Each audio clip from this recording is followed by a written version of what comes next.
Welcome, Lumineers and fans of the happiest card game on earth. My name's John C. You've just been putting the inkwell, and I did it again. I left it for a day or two, and we've got an absolute ton of reveals, so we're going to have to crack on as quick as we can.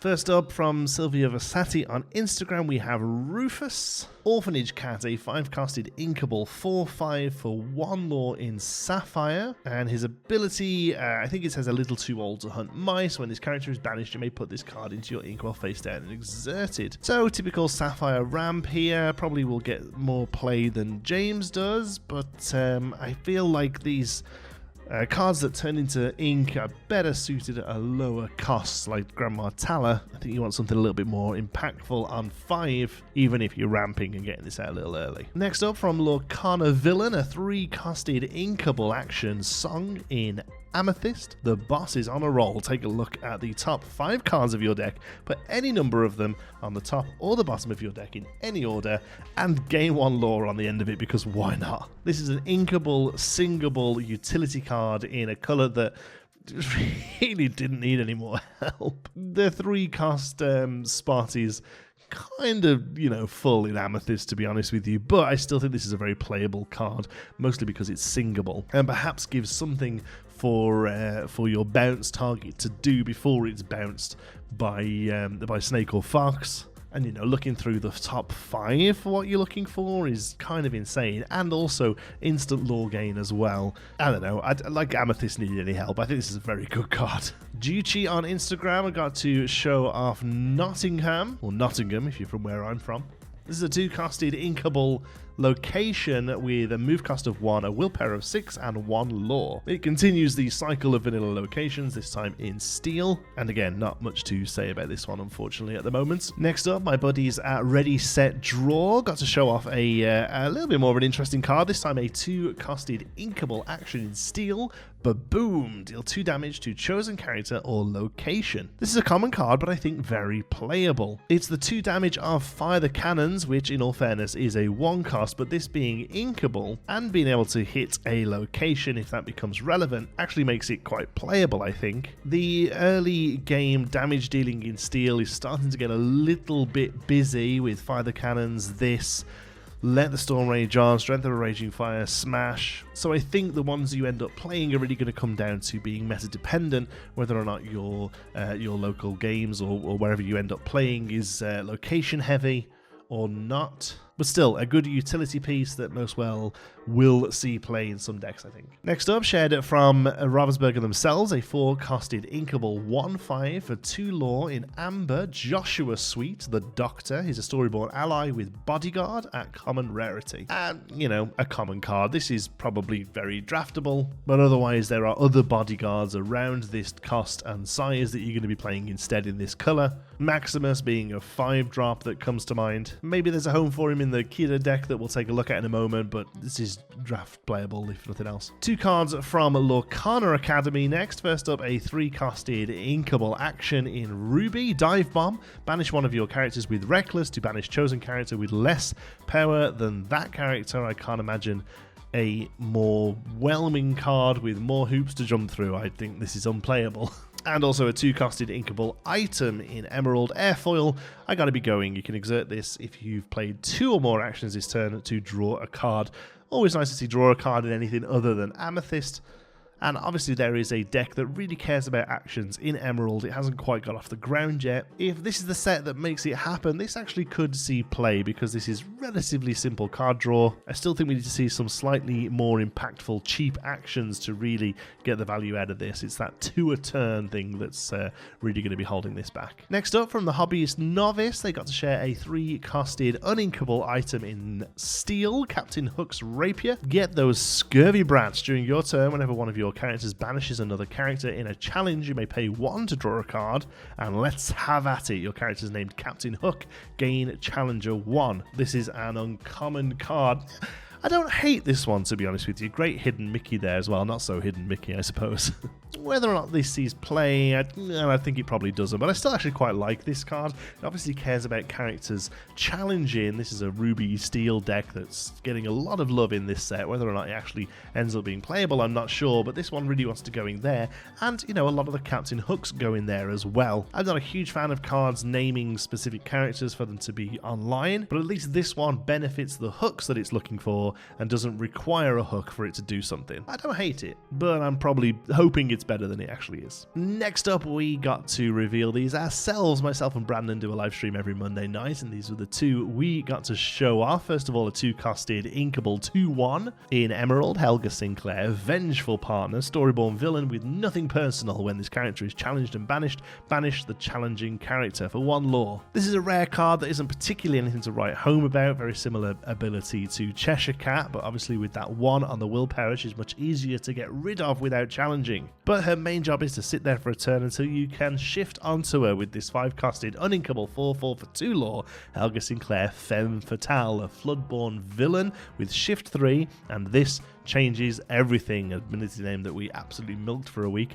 Whenever this character quests, you may deal 3 damage to chosen damaged character. Yes, it says damaged character there. It would have been broken otherwise, but still, I think this could see play in an Emerald Steel deck that cares about pinging your opponent's characters and then finishing them off and getting value out of Emerald characters on top of that. It started to form last set, and this set has definitely got some pieces for it, this one especially. Obviously, I have a soft spot for this card as being one of the ones I got to reveal, but I do actually think it could find home in that deck, and it might be a fun one for locals, if not that competitive. Lorcana France TCG got to show off It Calls Me, a 1-costed inkable action in Amethyst. Draw a card, shuffle up to 3 cards from your opponent's discard into your opponent's deck. A card that replaces itself and disrupts what your opponent's doing. Might see some play. The fact that it's singable, even though it's only a 1 cost, is nice as well. There are going to be key moments when this really does help. For instance, if they've just played a Bosses on the Roll and stacked their deck, you can play this to throw something random from their discard back in and shuffle it up. It has been ruled that you do need to put at least 1 card from their discard to get them to shuffle, but if they spent a turn stacking their deck, this is a real great move. Otherwise, I'm not sure it's really worth it just to get down to 56 cards in your deck. I don't know. Maybe this will see a bit of play. Desummon over at Mushu Report got to show off a 3-costed uninkable item in Emerald, Robin's Bow. Forest Gift, you can exert it to deal 1 damage to chosen damaged character or location.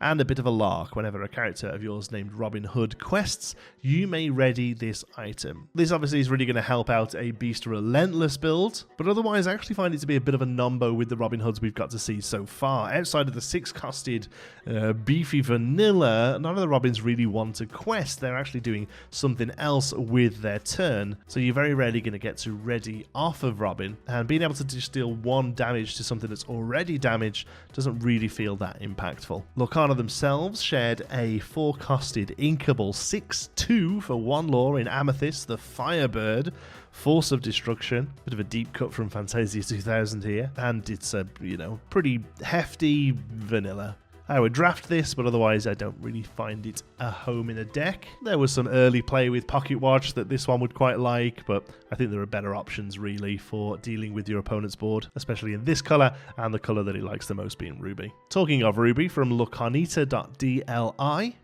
this is a 3-costed uninkable 5/2 in Ruby for no lore, Maui Winged Demigod. Storyborn hero Deity with Reckless, and In My Stomach. Whenever one of your characters named Hey Hey quests, this character gets +1 lore and loses Reckless for the turn.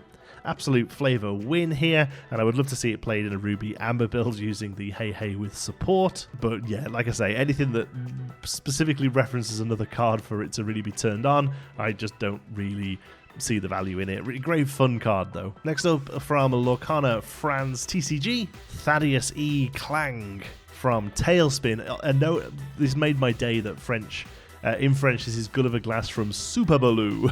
I just absolutely adore the fact that the show was called Super Baloo in France. This is a 5-costed inkable 3/5 for 2 lore. A storyborn villain with sharp jaw. Whenever this character quests while at his location, you may deal 1 damage to chosen character. So again, we were talking before about that Steel Emerald deck that wants to ping and then get value out of it. If that deck has a location, this could see some play.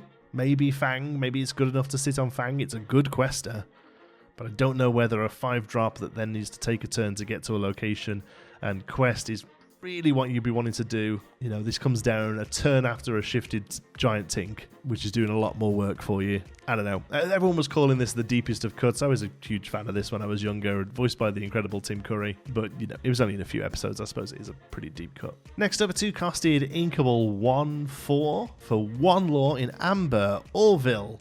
Flying Ace, Storyborn ally, common rarity. This one was shared by Lorcana via Dinhui.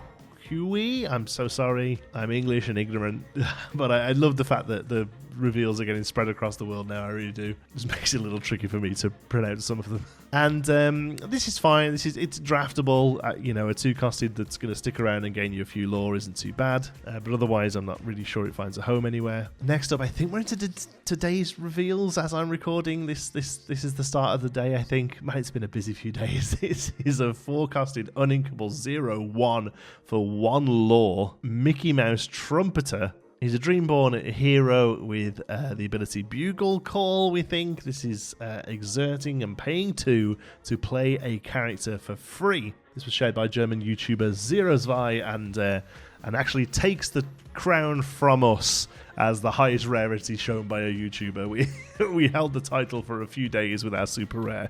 This is really great fun. This is you know, a real sort of classic ability in trading card games. The magic one being Elvish Piper. The fact that this is a very similar costed and statted Piper as well is no way a coincidence. I will say this is probably a little bit of a trap. I think a lot of people saw this today and went crazy about it. Oh my god, you can play anything. Well, you can play anything on turn 5. So you want to be really hitting incredible value out of a 6, 7, 8, 9 drop. And right now, I'm not sure what that is for the risk of this thing sitting there for a turn with 1 willpower. I very much think this is similar to the Queen that we got in the last set, the one that discards things from hand to gain lore. In that when you first read this, it seems insane, but then when you actually start to think about it, it's actually quite difficult to get some solid, consistent value out of it. Interestingly, though, they may well go in the same janky deck. It could be an Emerald Steel deck that just plays 4 of these, 4 of the Queen, and then all of the ridiculous high-costed drops that you're never normally going to play, all of the 4 lore Emerald, the Flynn Riders, the Robin Hoods, all of the 4 lore steel stuff, the goofy Night for a Days, all of those, and you either get rid of them out of your hand or Mickey Mouse plays them out early. I don't know, maybe there's something there. It's not competitive, but it'd be hella fun. Another one from Lorcana, direct a 3-costed Inkable 2/3 for 1 lore, Aerial Adventurous Collector, Dreamborn Hero Princess with evasive and inspiring voice. Whenever you play a song, chosen character of yours gains evasive until the start of your next turn. A super rare card here, which I think is quite playable. It's not the most incredibly statted card, but I think this is pretty good, really. It sings Friends on the Other Side and gives something evasive, lets you quest nicely. This eats teeth and ambitions all day long. The art there basically saying, look, teeth, cast teeth here. This, you know, you sing teeth and ambitions with this. It can pop off something else gains evasive on your turn. Until the start of your next turn even, so, you know, it helps something quest. It's not groundbreaking.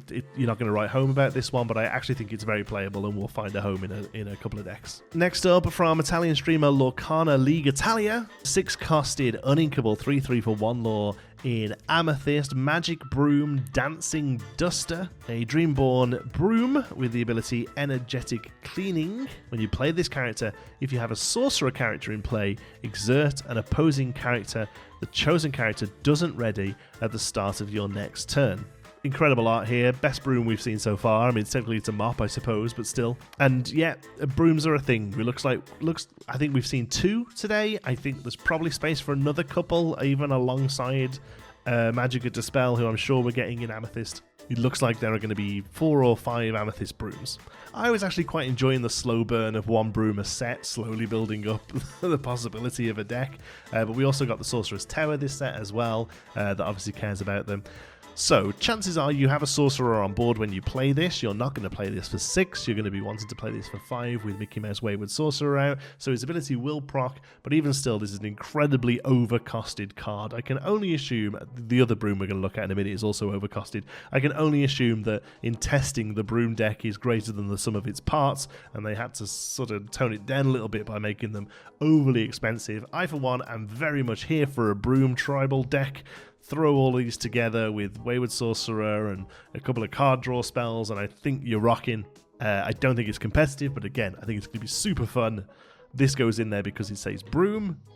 Eventually, we might have so many brooms we can start replacing stuff and making it better, but right now, give me 4 of each of these. Let's shuffle them up and go. Next up, this one dropped on Discord, a 1-costed inkable action in Amber, Boss's Orders. Chosen character gains support this turn. A common card that is a colour shifted work together, and I'm pretty sure is unplayable, but cool art, and nice that we get to see our first sign of Madame Medusa there, who I would love to see pop up in this set. I would love to see an Amber Madame Medusa with a cool ability for this for the villains package in Amber that's forming around Hades and Queen of Hearts. Madame Medusa used to freak me out as a kid. The scene where she took her makeup off used to really freaked me out for some reason.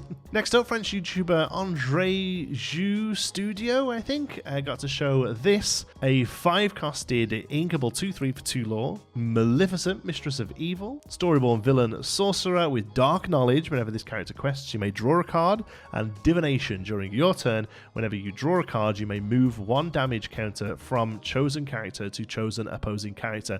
Love this kind of subset we're getting in Amethyst about moving damage around.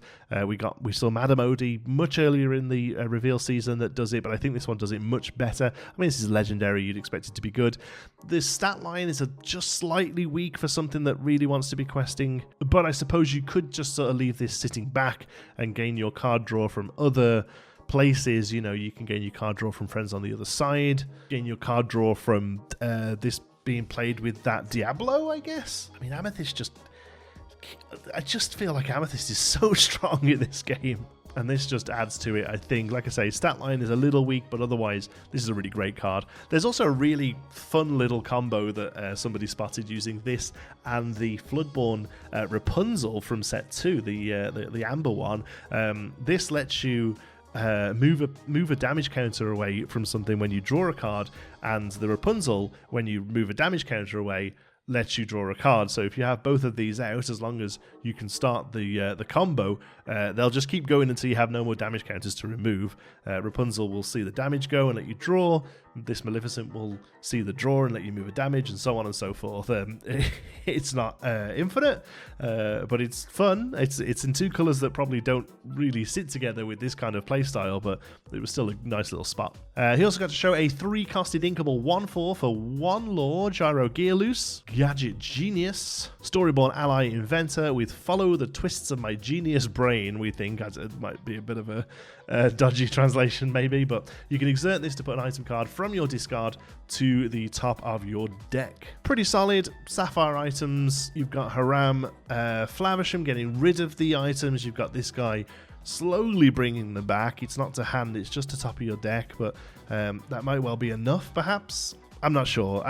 If you've seen my videos, you know how I feel about items. They kind of bore me. 3-costed inkable 2/4 for 1 lore, Little John, Petit Jean, a Storyborn Ally with Bodyguard and Disguise. During your turn, this character gains Evasive. Perfectly statted uncommon here. May well see play in the sort of Amber Steel or Amethyst Steel Bodyguard focused decks, but if not, very draftable. Next up, a 2-costed inkable 3/3 for 2 lore, Mr. Smee, a Steel Storyborn Ally Pirate, and his ability says ooh la la la la. I hope that doesn't change. I hope that's not just French. I hope that's the name of the ability. At the end of your turn, if this character is exerted while you do not have a captain character in play, deal 1 damage to this character. This one's really interesting. There's a lot of places where this is probably quite happy being either just in a sort of amber steel aggressive questing deck, get this down on 2, get it turning sideways. You can get quite a few lore out of this before it kills itself, but also that deck very often sees play of Captain Hooks, so good chance that it isn't even taking damage, and at that point it's just a very strong static character. Yeah, solid uncommon, I think. Okay, now we're getting into some juicy ones. These all came from Bleeding Cool. They did a great article with like 7 reveals, I think. Some of them just sort of commons and uncommons that we'll get to in a moment, but here's a few of the spicy ones. A 4-costed uninkable 2/4 for 1 lore in steel, Sheriff of Nottingham Corrupt Official, Dreamborn Villain with taxes should hurt. Whenever you discard a card, you may deal 1 damage to chosen opposing character. Super rare card here with a very interesting ability. I think this might just be discard proofing, perhaps. That discard's got a lot of support in set 2 and 3. I genuinely think Emerald Steel discard is going to be a bit of a problem in the next meta. I say problem, I actually love playing discards because I'm a degenerate, but I do think it's become much stronger, and I hope it will find a space in the meta.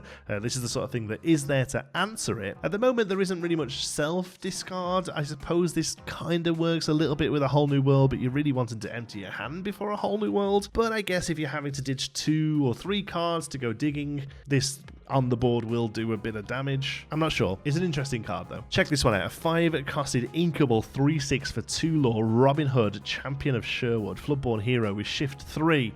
Still combatants. During your turn, whenever this character banishes another character in a challenge, gain 2 lore and the good of others. When this character is banished in a challenge, you may draw a card. Legendary steel card here, and I absolutely adore this. There's also a 1-costed steel Robin Hood that's coming up in a moment. That's a great shift target for this. I'm playing an Emerald Steel Floodborn Matters discard deck at the moment using Bucky and Prince John.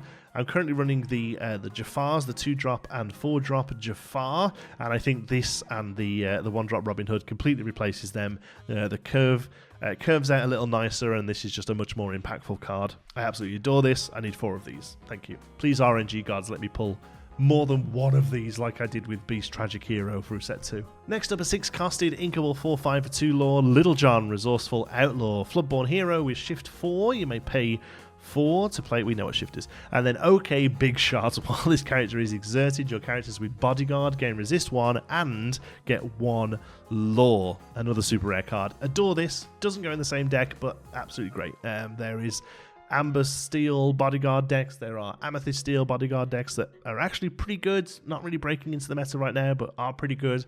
This one goes straight into there.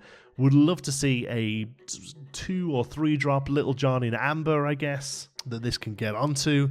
But yeah, this is great. Hides behind bodyguards, makes your bodyguards just even better already. Stick this behind a prince and it's questing for 3 with resist 2 or something. Just great. Really great. Next up, a few cards from French YouTuber Catal. He had a great video out today. I sat and watched all 25 minutes with it, understanding every 8th word or so. This is a 7-costed inkable 8/8 for 1 lore Maui whale.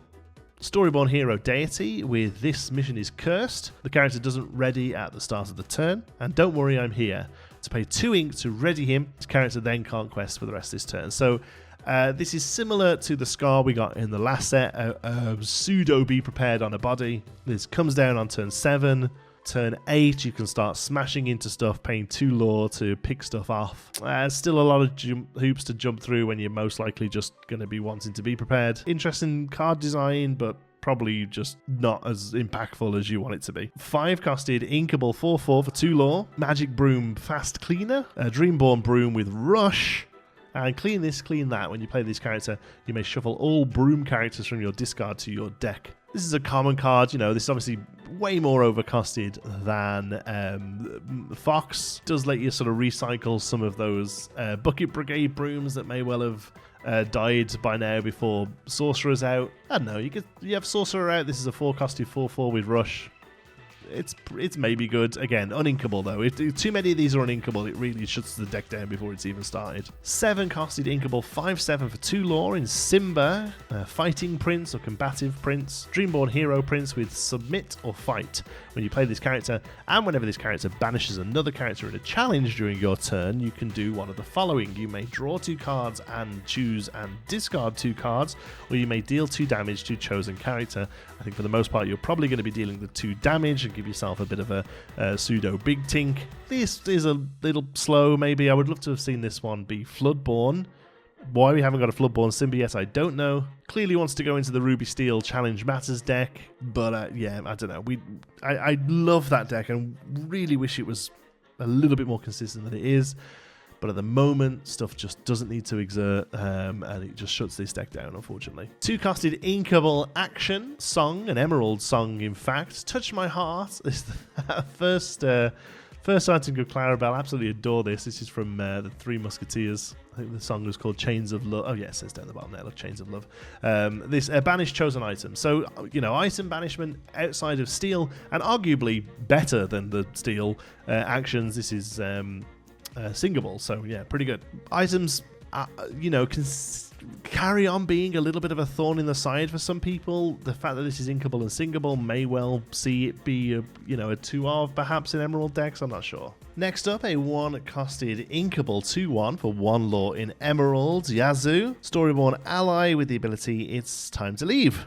While this character is at location, he gains 1 lore. This came from Lorcana Tactics, and whilst I'm still not super fussed on these small characters that care about locations, I'll take an increase in lore over strength or willpower all day long. But with 1 on the willpower, it still feels like this is just a Lilo with extra steps. Next up, inkable 2/2 for 1 in steel, Robin Hood, beloved outlaw, Storyborn hero at common rarity. It's a goons, but it is a Robin Hood that will be a great shift target for the one we just looked at. Otherwise, not really much to say here. 2 costed inkable 2/3 for 1 in Nutsy, a vulture henchman, Storyborn ally at common rarity. Again, draft chaff. This is a Donald Duck, unless we have a Floodborn Nutsy on the way, which is not on my Into the Inklands bingo card. I don't really see this one seeing much play. A 2 costed inkable 2/2 for 1 lore in emerald, Skippy, energetic rabbit, Storyborn ally with ward. Again, a Prince Ali this time. Functional reprints used to flesh out the limited pool of cards. I've always actually quite liked Prince Ali. It doesn't really see any play, but the 2/2 for 1 with ward has always been a stat line that I've enjoyed. But there's lots of other things you'll play in this slot instead, I think. And a 2 costed inkable 3/1 for 1 lore, Sir Hiss, aggravating asp, a Dreamborn ally with evasive at common rarity. Interesting stats across an evasive here, goes into Minnie Mouse Surfer quite nicely. But honestly, I will always rather have the evasives be the offensive abilities and not the defensive cards, not the offensive ones. So I will take a bigger butt on an evasive all day long. This just dies to any kind of steel removal. I'd much rather it get past the steel removal so that it has to be attacked into, and that sort of puts off your opponent's evasive curve. This is kind of doing the other job. This has been able to deal with evasive characters, but even still, I'm not so fussed on it. Next up, a 5 costed inkable 3/5 for 2 lore in amber, Kida, Protector of Atlantis, a Floodborn hero princess with shift 3, and perhaps we can save our future. When you play this character, all characters get -3 strength until the start of your next turn. This is a legendary card and is absolutely gorgeous. This is absolute shoe-in for an enchanted, I think. You could put money on it and not earn much back because the odds are going to be super low. There's no way this isn't an enchanted. I think this is an absolutely great card. This card is the one I've seen most recently that shows how many people don't really understand the game. I think this is an absolute really great sort of mid-range to closer of an aggressive questing deck. I don't necessarily know whether you want to be shifting it on 3. It is possible. We do have the Bodyguard Kidder and also a 1-drop in Amber 2. I think you're probably more than happy playing this on 5 when you have an established board that can quest out with relatively low fear of retribution. Because yes, your characters lose 3 strength, but they don't care. They're questing. Your opponent's characters lose 3 strength, and it becomes very difficult for them to deal with your questers through challenging, especially if you've got a Bodyguard out, as well as Kidder. So if they do have something like a Maui or a Fox that can come down and have their strength full, because this only sees things that are on the board when it's played, they've still got to get through a bodyguard before anything else can happen. You basically get 2 full turns of questing without much fear of retribution from challenging. Obviously at 5, you're still going to be concerned about things like grab your swords and be prepared around the corner, but as far as challenging goes, you're able to quest out quite comfortably on turn 5 and turn 6 because of this card before your opponent's going to be able to do much about it. You have a couple of 2 or 3 lore questers on the board. You're looking at maybe 13, 14, 15 lore in those 2 turns, which is very probably enough to close out the game. I think it's a really great card. Pretty much only goes in that deck. It goes in an aggressive questing deck, maybe in a bodyguard build, but I love this. I think this is great. Next up, some Peter Pan cards from Polygon. None of these are particularly impressive, honestly, but nice to see some typal synergies. A 3-costed inkable 1/3 for 2 lore, Peter Pan Neverland Hero, Storyborn Hero in Ruby with Rush, and over here Tink. While you have a character named Tinkerbell in play, this character gets +2. At the minute, we don't really have a Tinkerbell that's going to come into play before him. I'm sure maybe there might be one on the way, but there's a chance this is a 3/3 for 2 lore with Rush on curve. Isn't awful, but anything that's looking for another character name needs to really be impressive, and I don't think this one quite does it. Next up, a 4-costed inkable 4/3 for 1 lore, Slightly, Lost Boy, Storyborn Ally in Ruby with the Fox. If you have a character named Peter Pan in play, you can pay 1 less for this character, and he's evasive. This one I don't mind. 4-costed 4/3 with evasive is relatively decent, and if you are playing some sort of Peter Pan synergy, there's a lot of Peter Pans that are going to come down before this one. Makes it a 4/3 on 3 with evasive. Don't hate it. It's probably the best one of this bunch. 4-costed inkable 3/5 for 1 lore, Cubby, Mighty Lost Boy, Emerald Storyborn Ally with the Bear. Whenever this character moves to a location, he gets +3 for the turn. I mean, a 6/5 is it's Maui, but again, you're going to be jumping through a few hoops to get that online. And finally, a 7-costed inkable 6/6 for 3 lore in Emerald, Starkey Devious Pirate, Storyborn Ally Pirate Vanilla at uncommon rarity. Second time we've seen Starkey. The first one caring about captains. Maybe there's a Steel Emerald pirate deck. I'm not sure though. I don't think there is. This one slipped through the net. This was posted like 3 days ago, and the wider community only found it today. This is revealed by the Dunwich Buyers Cub. It's a 4-costed inkable 3/4 for 1 lore, Patch, Little Menace, Storyborn Puppy with Bark. You can exert this card, and chosen character gets -2 strength until the start of your next turn. Happy to see a puppy card. Still think we need a puppy payoff. I'm going to guess it's Perdita. Until we see her and what her ability is, I don't think we can truly rate these, but, not a terrible common. Decent little combat trick in draft, if nothing else. Next up, a 2-costed inkable 2/2 for 2 lore in Genie, Itty Bitty Living Space. This joins Honey Wizard for the absolutely massively underused art on a vanilla. Incredible stuff here on this Storyborn Ally at uncommon rarity. It's an Aurora, a functional reprint of Aurora from set 1. I don't hate it. Is this a good Floodborn target? What's the Genie Floodborn? I mean, the Floodborn is an 8-cost shift 6 that doesn't really see any play, and I don't necessarily think this one helps it, honestly. But still, it's incredible. Stop putting good art on vanillas. And finally, from Chip & Co., a 3-costed inkable 2/4 for 2 lore, Nala, Fierce Friend, Storyborn Ally, Pingy again, uncommon. It's an uncommon vanilla. Great art, great looking pose. Excited to see more from Nala in the future. Maybe there's a Steel Floodborn coming, but as it stands, this is a solid statted body that you'd play in sealed all day long, but doesn't really fit in anything constructed right now, I don't think. There we go, absolute pile of reveals. I'm going to get this one out as quick as possible because I'm pretty sure we're going to start all over again tomorrow. Thank you so much for watching. Hope you've enjoyed it. Till the next one, be good.